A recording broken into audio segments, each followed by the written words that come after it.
morning students. Here it is the video of general knowledge of standard third chapter number 14.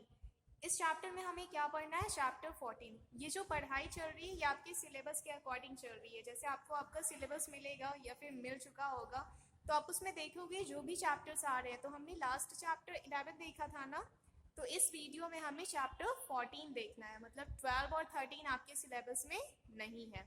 तो हमारा topic क्या है यहाँ पे? टू सेव पेपर, मतलब पेपर को कैसे सेव करना है. तो यहाँ पे कुछ पॉइंट्स लिखे गए हैं जो आपको याद रखना है, आपको अपने कॉपी में नोट डाउन करना है, उसे ध्यान में रखना है, याद रखना है. तो let's start a video. First point है हमारा, always right on both sides of a sheet of a paper. हमेशा पेपर के दोनों तरफ लिखें. जैसे जो पेपर का जो शीट होता ना, तो उसके दोनों तरफ हमें हमेशा लिखना चाहिए. सेकेंड पॉइंट क्या है? Reprocessing of old materials into new products is called recycling.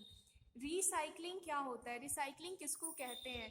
तो जैसे जो पुराना मटेरियल है जो ऑलरेडी हमारे पास अवेलेबल है, तो उस मटेरियल का यूज़ करके जो नया प्रोडक्ट हम बनाते हैं, ठीक है, तो उसी को कहा जाता है रिसाइकल करना.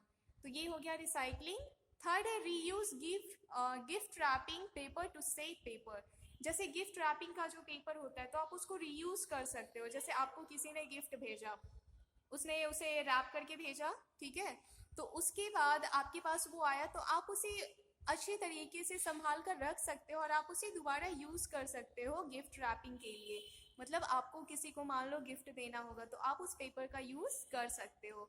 तो इस तरीके से क्या हो रहा है, पेपर को हम लोग सेव कर रहे हैं.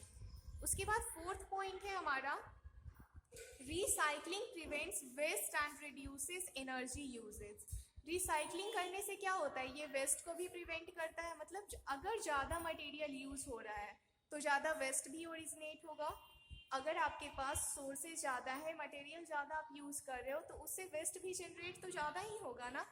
और इससे क्या होता है, लेकिन रिसाइकल करने से वो सारा वेस्ट मिनिमाइज हो जाता है, मतलब वो कम हो जाता है.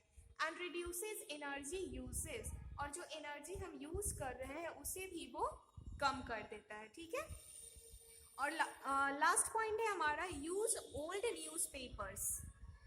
हमें हमेशा पुरानी न्यूज़पेपर्स का यूज़ करना चाहिए. And calendars to cover books को कवर करने के लिए हमें पुराने न्यूज़पेपर का यूज़ करना चाहिए, ठीक है.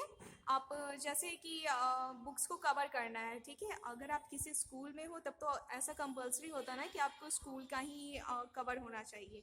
लेकिन अगर आप घर में हो, आपके पास नोटबुक है, रफ कॉपी है, तो उसको कवर करने के लिए आप ओल्ड न्यूज़पेपर का या फिर किसी कैलेंडर का यूज़ कर सकते हो. तो इससे क्या होगा, इससे भी हम पेपर को सेव करेंगे. तो आप एक बार फिर से इसे देख लीजिए. तो क्या है? फर्स्ट पॉइंट है हमारा, always right on both sides of paper, both sides of a sheet of a paper. हमेशा हमें शीट के दोनों तरफ लिखना चाहिए. ऐसा नहीं कि एक तरफ लिखे और दूसरी तरफ नहीं लिखे, ऐसे ही उसको फेंक दिए, तो ऐसा नहीं होना चाहिए. सेकेंड है, reprocessing of old materials into new product is called recycling. Recycling कहते किसको है? रीप्रोसेसिंग, मतलब दोबारा से यूज़ करना, ओल्ड मटेरियल को दोबारा से यूज़ करना नया प्रोडक्ट बनाने के लिए, ये होता है रिसाइकलिंग. थर्ड है, reuse gift wrapping paper to save paper.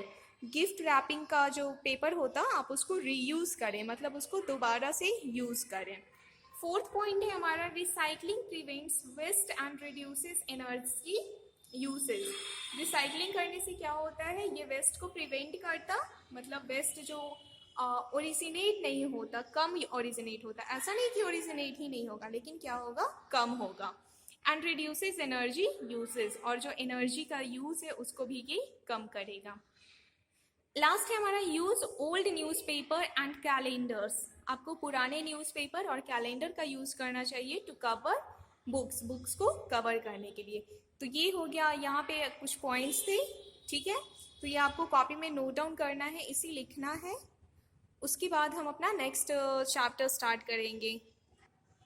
आप ये देखिए, आप बुक में देखो, यहाँ क्या लिखा है कि 4 चिल्ड्रेन आर शोन बिलो. 4 बच्चे दिखाए गए हैं, ठीक है, जिनका नाम दिया गया है. They do different activities in their daily lifes. Some points have been given to their activities, और वो जो एक्टिविटी डेली कर रहे हैं, वो अपने डेली लाइफ में जो एक्टिविटी कर रहे हैं उसको कुछ पॉइंट्स दिया गया है। तो इसमें आपको ऐड करना है कि किसका कितना पॉइंट आ रहा है। जैसे यहाँ पे लास्ट में जो कॉलम है ना, ये अभिनव, राहुल, शबी और रोजी, तो आपको फिर ऐड करना है कि किसके कितने पॉइंट्स हैं।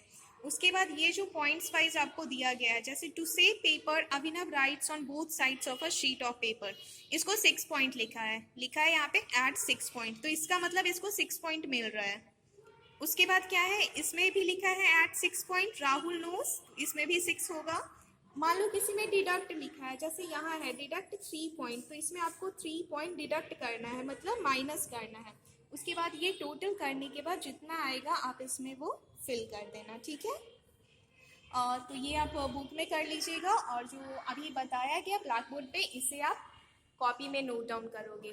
बाकी हम अपने नेक्स्ट वीडियो में देखेंगे next chapter. Till then be safe and be happy. Thank you.